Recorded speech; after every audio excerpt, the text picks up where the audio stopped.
Hey guys, welcome back to the Locker Room podcast. I'm your host, Oliver, and as always, I'm joined by the reliable Sharpie. Hello. Reliable, unlike the other two dogs. um, Now, since it's just me and you, I've come up with an idea here.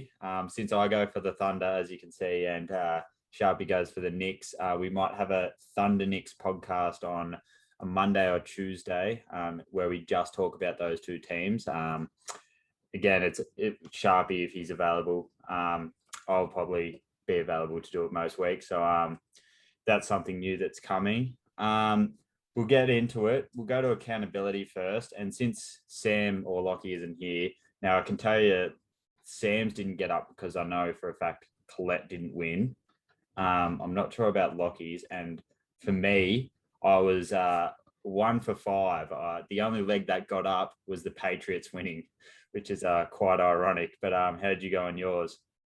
Yeah, I just lost by one. I had Colby Covington to win, and he lost.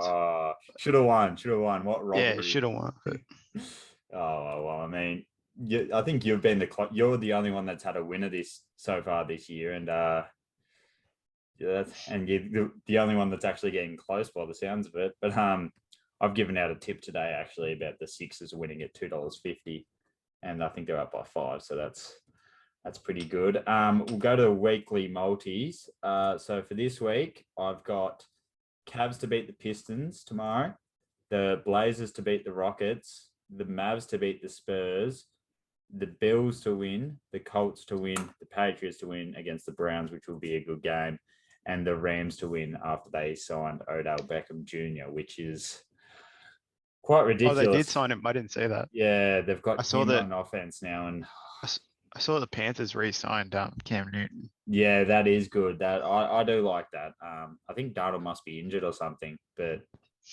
I don't know. The Rams, all this to beat a 42-year-old, but no, like they've got a ridiculous defense, and now they've got bloody a ridiculous offense. Yeah, it's a bit crazy, but yeah, I do like that Cam Newton's gone back to the Panthers. It's Mm. hopefully he gets a minute. Well, he should now that Thingo's injured, Darnold. But yeah, what's your weekly multi? So I've just got a simple four-legger again. I've gone with Oklahoma State in the basketball to beat Oakland. I've gone with also Oklahoma State to beat Texas Christian University in the football. And I've gone with New York Knicks to beat Charlotte. Oh, I was going to put that in. And I've also gone with Max Holloway to win against Yes. Rodriguez. Yeah, I think he should win easily. He'll be pretty short favorite, I'd think. But Yeah. a game I was interested in putting money on. Who was it?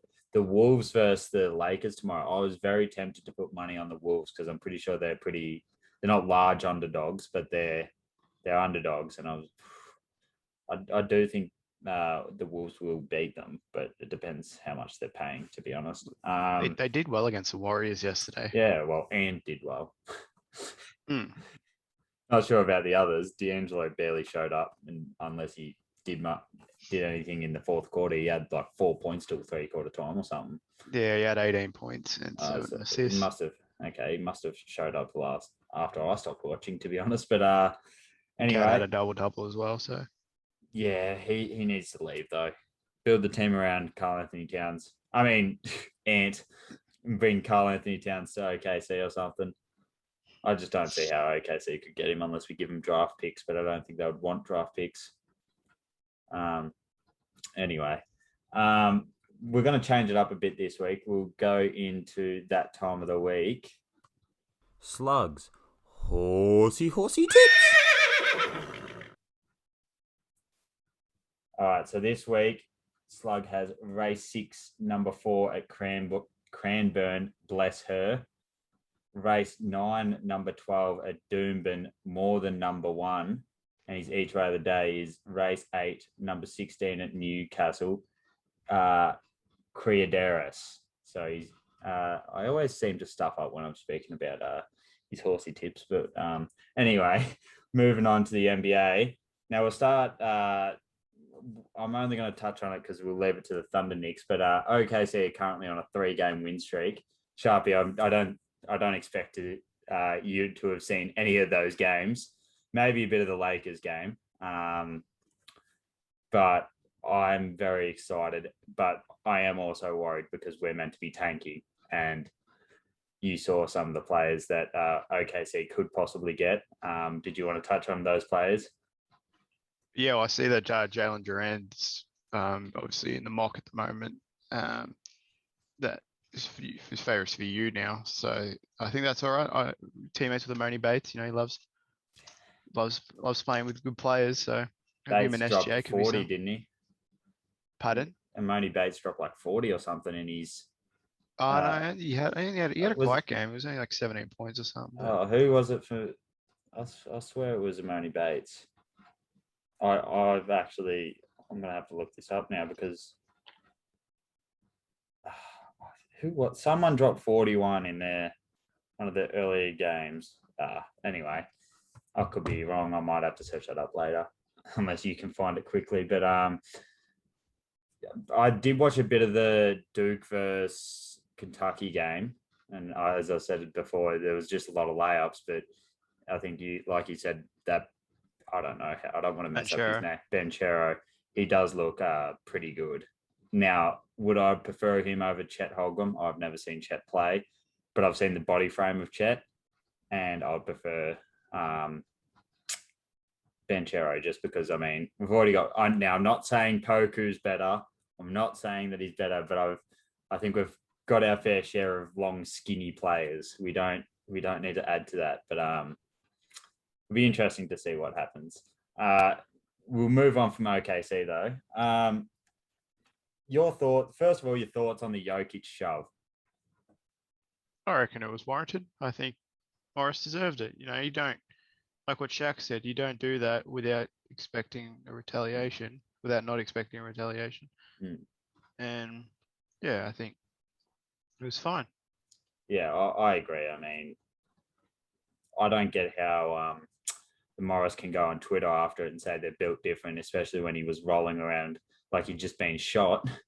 Like, I get he had whiplash, but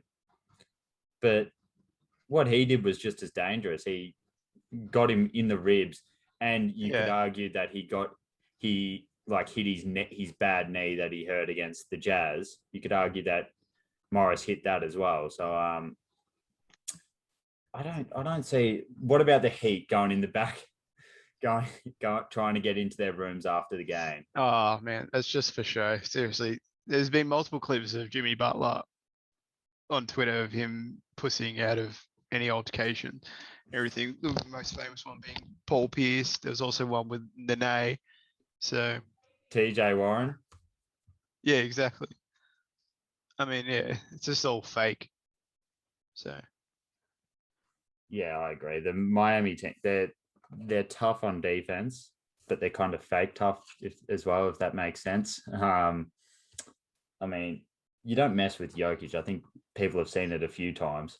And surprisingly, I saw on Twitter, it's like, if the Yokitch brothers and Yokitch first, the Morris twins and Jimmy, they're taking the Morris twins in that. And I'm like, you have got to be kidding me. The Yokitch brothers would absolutely demolish them, just those three by themselves. But I did like how they got Twitter and they didn't have an admin or anything. They didn't have like a photo. They still got the egg. But do you think the fines and the suspensions were fair, or? It was only one game for Yokitch. I think it's a bit rough though, because he is the reigning MVP, and then Morris is the 10th man on their team. I think that if you're going to give Yokitch a game, I think you nearly give Morris a game just to even it out. I don't mind. There was arguments that maybe Butler should get a game because he's trying to escalate it and everything and blah blah blah. Apparently, he wasn't even talking to Yokitch at all. Yeah, apparently he was talking to some Heat coach or whatever. Yeah, which I don't get, but I think if he got a 1 game suspension, he wouldn't have a sprained ankle right now. So he wouldn't be injured. Which But sucks because I got him in my fantasy. So. Oh yeah, true. Yeah, is he out for long? Okay. I got a notification this morning saying it was a game time decision. I think yeah. it's rough though. I think Yokitch gets a game. I don't have a problem with that. More than a game, I don't think he should have. It wouldn't have been warranted. But I think Morris should have got a game just as much. I want your thoughts though on the Houston situation. So obviously Woj came out and said he doesn't think John Wall's not going to play for the Rockets, and it's very likely that he's not going to be traded, so he's not going to play at all this season. What's your thoughts on this whole situation? I mean, I don't even know what to say about it. Well, it could be a situation where, say, he's like bought out at the end of the season or something. Just to go and play in the playoffs or something, just to have for a team to have as their point guard or something. It makes sense. Houston are obviously not going to be winning a title anytime soon or contending for a title anytime soon. So they might as well just develop their young players. They've got a great list of young players in that team, and maybe John Wall can help them out in practice or something. I don't know, but I think a lot of people before the season started knew that John Wall wasn't going to get many minutes, but for him to sit out more like an Al Horford, like what Al Horford did last season, and it's also probably good for him as well. Wall's known for his injuries and that, so for him just to rest his body a bit as well, I think that's also good for him. Now, like the contracts and everything a lot better than I do. Can they not buy him out now, or would it be cheaper for them to buy him out after this year because it's another year down on his contract? And I just don't get that. I'm pretty sure he's only got 1 year left on his contract. I don't know if he's got. Because I know he's on a ridiculous, like he's getting a crap load of money, but I just don't see he is a good player when he plays. He would raise the floor for the Rockets if he did play. I have a similar view to you. I think he doesn't want to play for him. There's no doubt. And he has a player option for next season. Oh yeah. So whether he'll opt out, he takes that on. It's a guaranteed $47 million. So I reckon he would still opt out. I reckon for him, if he wants to play basketball, I know he's probably not going to get that money anywhere else. Yeah. But if he opted out, I can't see there is no buyout clause. So I think. What if he takes like does a Schroeder type of thing? He just takes a 1 year contract to raise his value for the next few years. I don't know how many years he has left in him, to be honest. He'll be 32 at the end of his contract next year. Yeah. So he's still a great player there. He's a good defender, can shoot the ball well. I don't know about finishing anymore, but he can finish around the rim, but he just can't dunk it. He's kind of like Rose, but obviously Rose is a lot better than probably what Wall is now. But he's kind of like that player. He had a high peak, then injuries and stuff ruined it, and he's not as athletic. You could actually nearly say he's like for like Rose, but just not as good. Obviously, that probably hits you close to home because Rose is a Knicks player, but would you say that's like a fair comparison, kind of? Yeah, I give it that. Yeah. I think the Rockets are doing it because they don't want to win games. I mean, they just lost to the Pistons, and we'll get to that. But I think they're tanking already. You look at that team. Well, if you have John Wall on that team, you could argue the Rockets they're probably a 30-win team. I would argue. You got Wall, you got Christian Wood, you got not Oubre, what's his name? Kevin Porter Jr. And Jalen Green.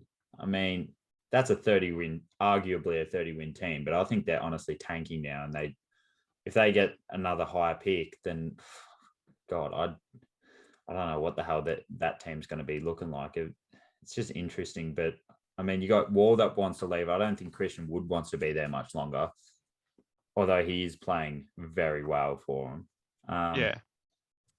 Yeah, I just see it as them tanking. It's sort of like a Minnesota situation now. You got a lot of young people, but then you're going to have people hitting their primes very soon.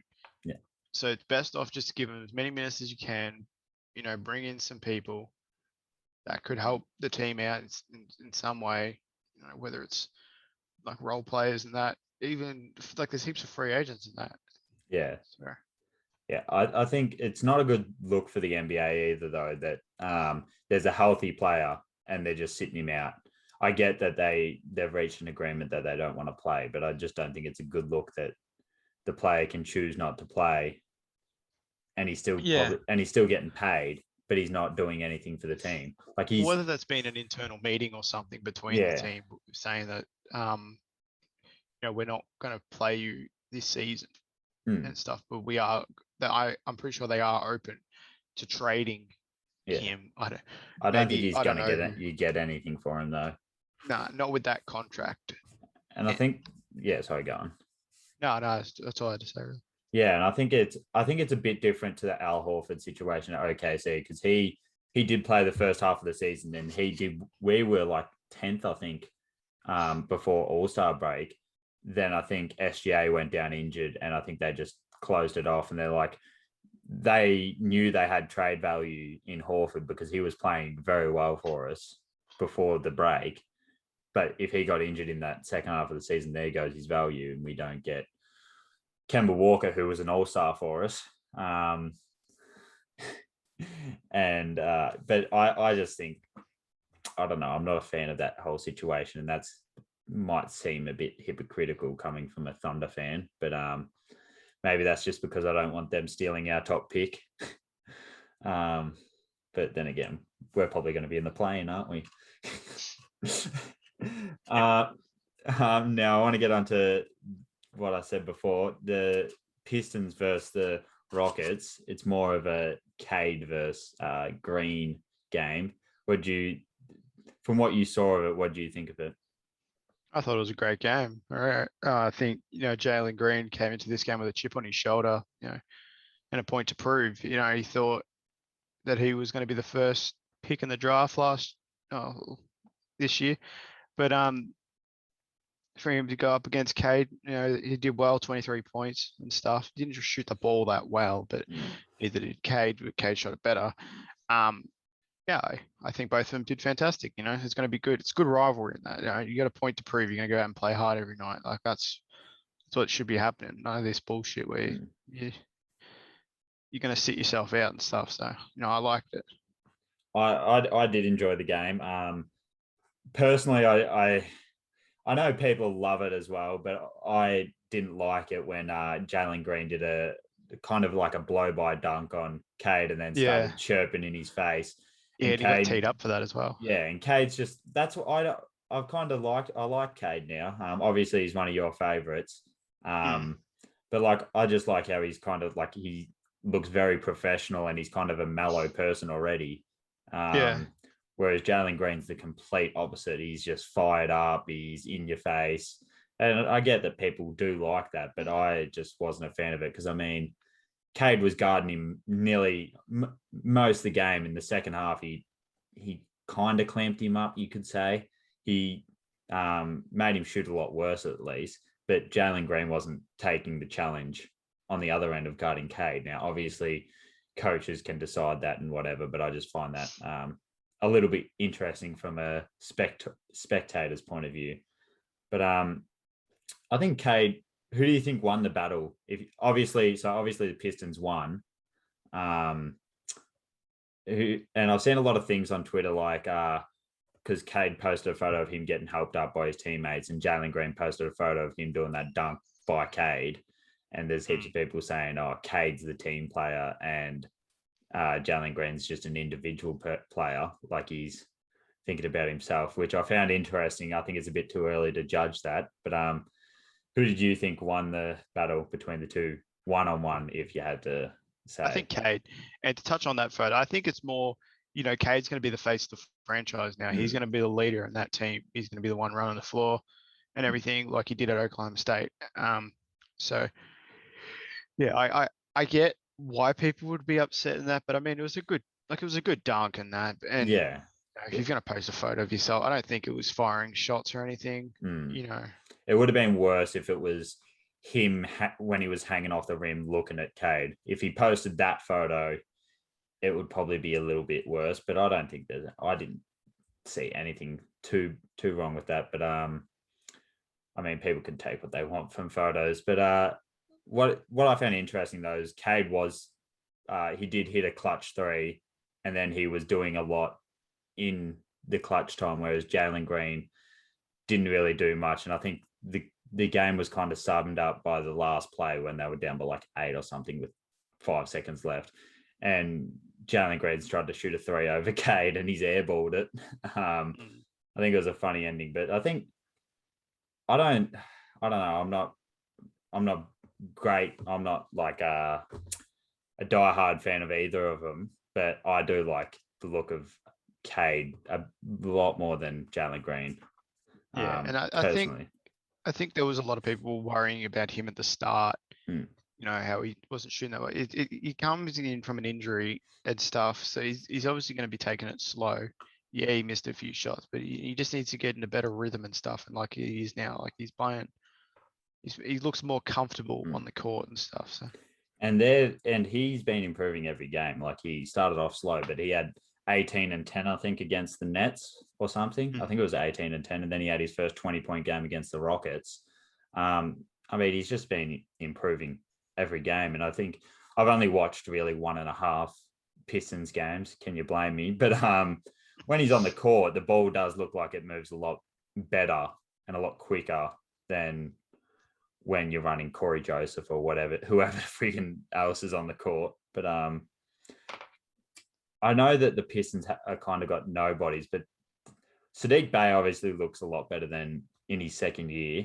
But one player Jeremy Grant. and Jeremy Grant. But one player I was surprised by watching yesterday, just his intensity, was is it Stewart?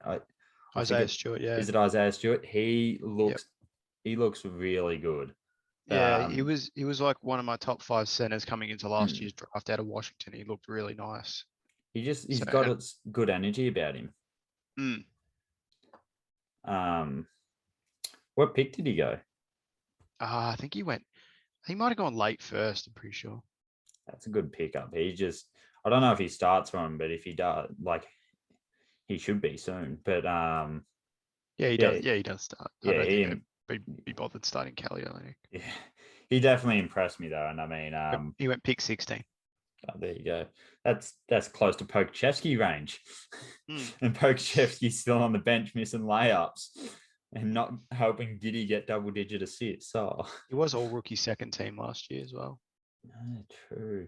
And I'm pretty sure Sadiq Bey was also. Yeah. Well, I think the Pistons they're still fucking shit. But they're coming along nicely though. Yeah, I think that they'll finish with the. Who do you think is going to finish with the 2 worst records in the NBA? Not to be rude, but I think Oklahoma are going to be one of them. That's fair. I think Orlando are going to drop off.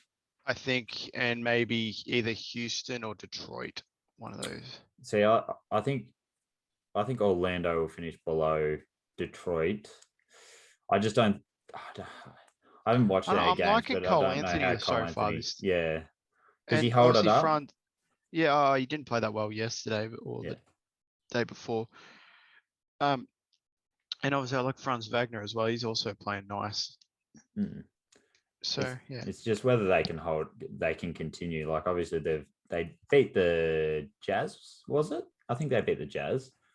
They beat a top team, and I mean you're gonna have games like that. But I don't know. The league's just a lot more competitive than I thought. Obviously, you got the Timberwolves that were 3-1 and they're 0-6 since then, and the Kings have dropped off already. So, I mean, I don't know. It'll be interesting to see. But I don't think the Pistons finish with the worst record. I think Jeremy Grant's good enough to get them off the bottom. Because who do they got the need? Pelicans as well. Yeah. Who are 1-11. We haven't even talked about Pelicans, and they're friggin' terrible. But they're missing Brandon Ingram and obviously Zion whenever he comes back. But I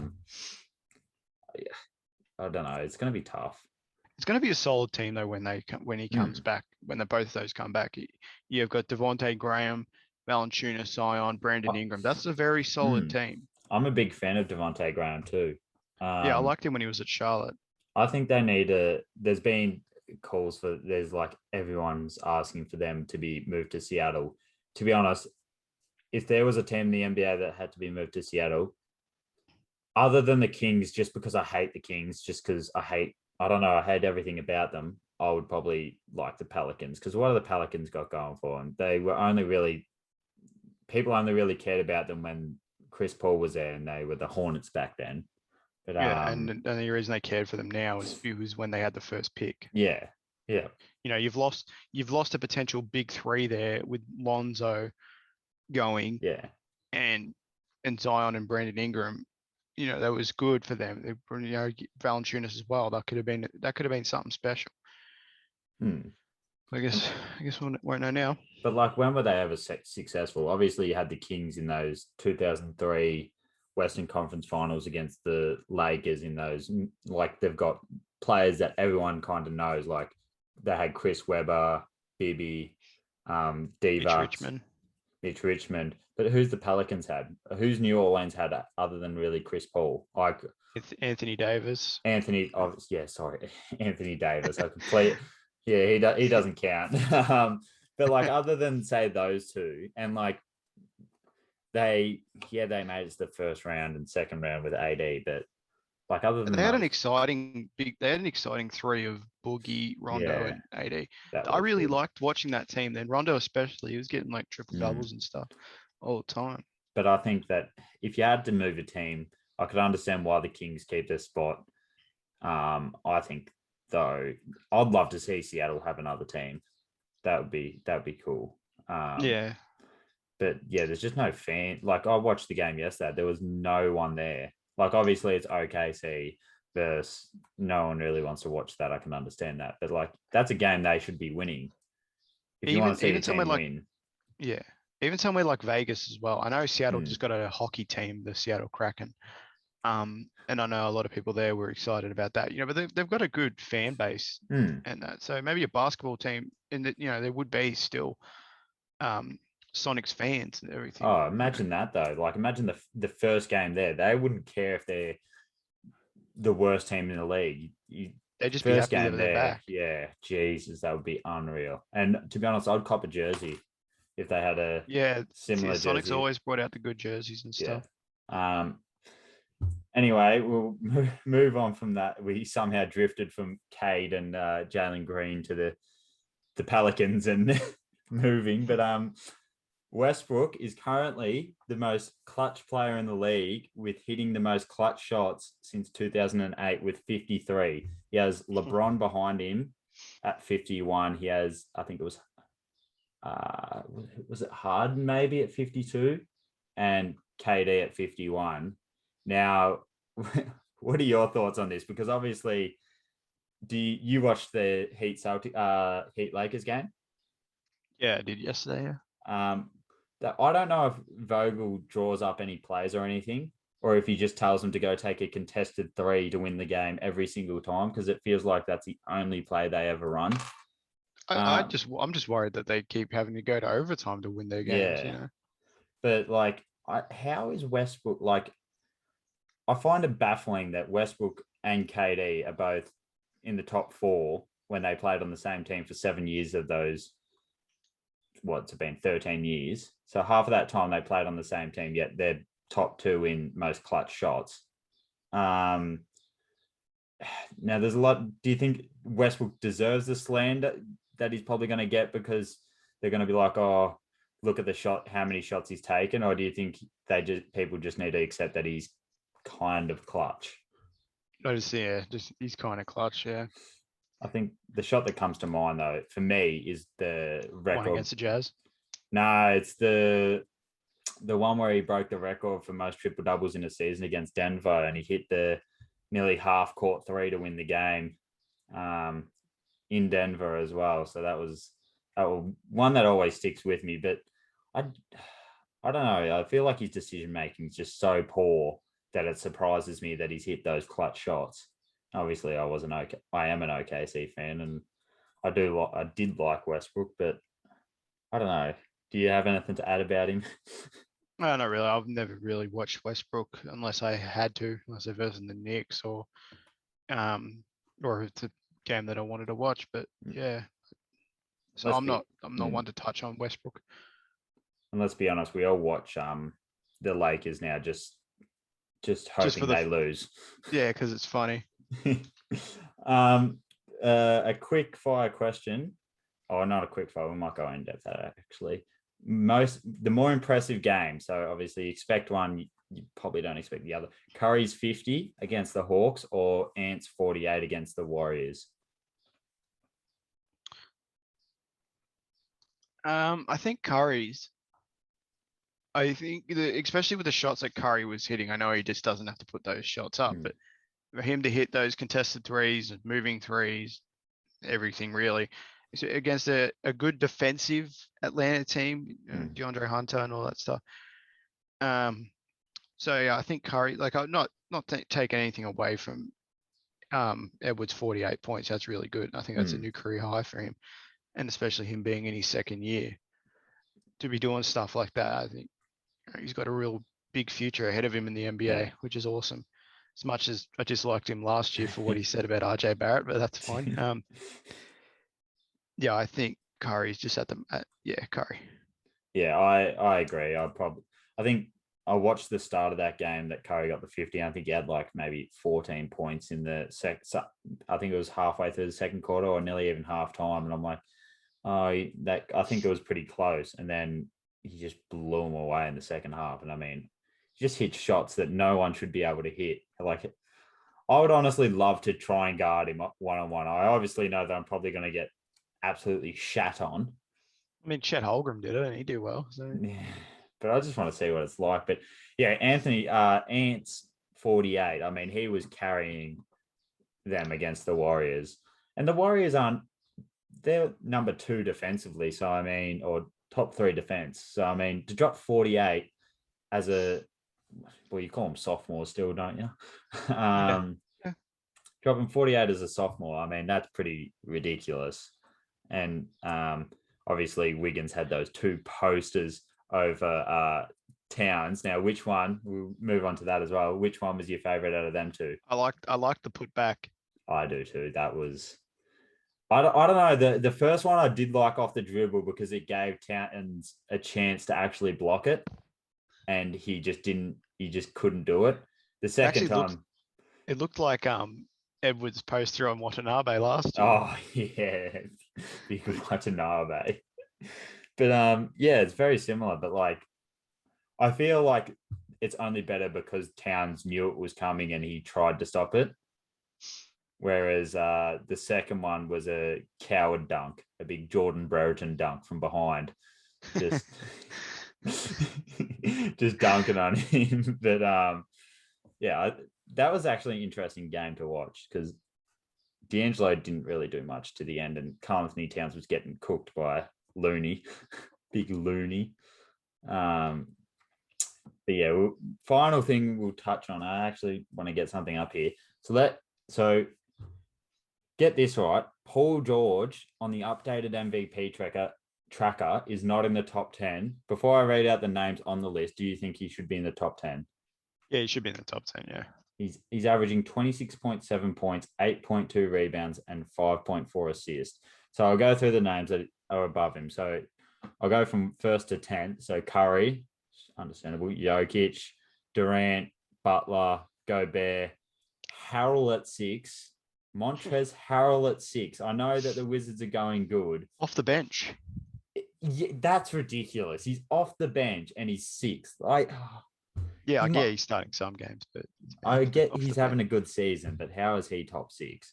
Giannis 7th, DeMar DeRozan 8th, Chris Paul 9th after the Suns had a slow start, and Zach LaVine 10th. Like, the Bulls have 2 players in there. I don't know. I don't think Zach LaVine should be in there. I think DeRozan's had a better start. I can understand that. Chris Paul, I don't think should be in there just yet. And Paul George should nearly be top 5, I think. Yeah, well, obviously his usage stats is off the charts because he's going to be the only one taking the shots there. as well, and that's why Curry's going to be number one. And I think he is going to be favourite for MVP. Be disappointed that Embiid isn't, but Never plays a yeah. full season, that bloke. Yeah, I know that was bad for me. Yeah, well, I think Paul George, should definitely be top 5. You know, you'd be stupid to think not. Yeah, I think he's blown past that whole pandemic P and everything. And now, and he's showing out, which is good. So going back to what he was at OKC, top 3 MVP candidate. But who does these lists? Because some of these lists are just ridiculous. Like, I think it's more just off the stats for the certain. I think it's just like a running total. Do you think they so take like I've never seen lists like these take winning into account so much? Obviously, people always say that he's playing well, but they're not winning. But I've never seen lists go like the Wizards are winning, so they've put Harrell in there. I mean, you got Dinwiddie, you got Kuzma, who's playing really well. Harrell's probably. Let me actually check what Harrell's averaging because I just find it. Well, so far in November.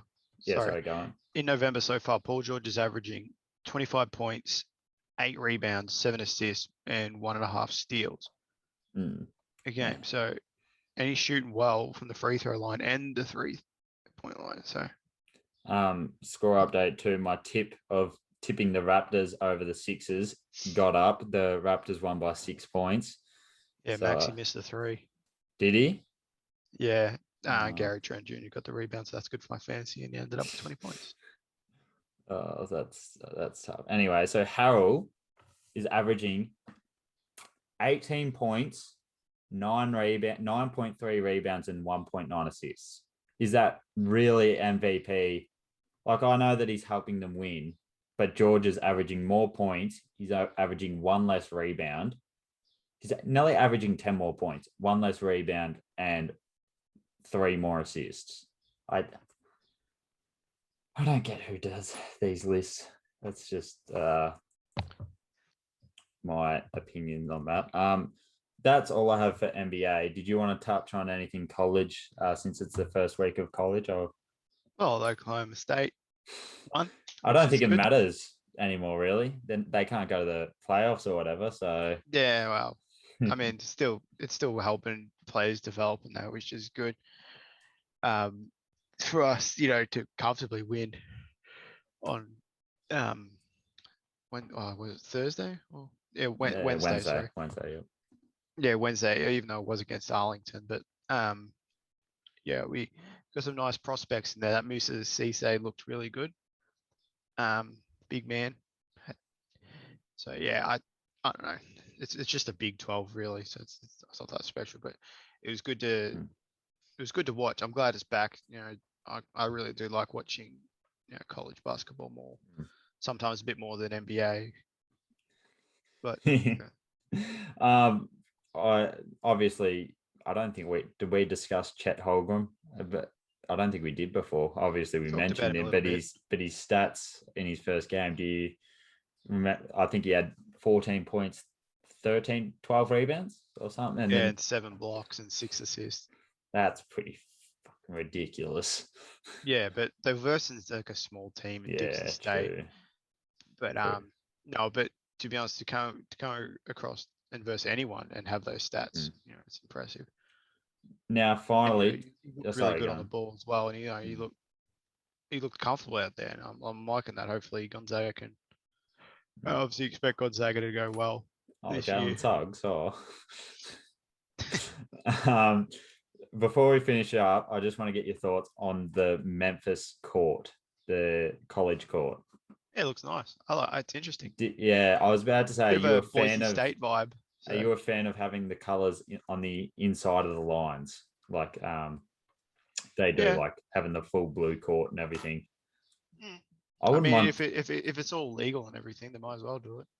I don't think an NBA team, off the top of my head, has ever done that, from what I can remember. But it would be cool if something like a Team Pro-Am court. The big, what are we? What are we even on Team Pro-Am? I don't even know. 0-2, we suck. No, but the team name I don't even know the team name. Bread Baskets. Yeah. Bread bastards. Yeah. Jordan Brereton. What a king. What a king. 2 shout outs in 1 out. Well, thanks for joining us. I think that's enough for today. Yeah, no, it's all good. I'll speak on Twitter whether or not we'll be doing the Thunder Knicks next week or whether we'll hold off another week, but I'll get that out. Thanks for joining us. Yeah, all good. And we'll see you guys next week.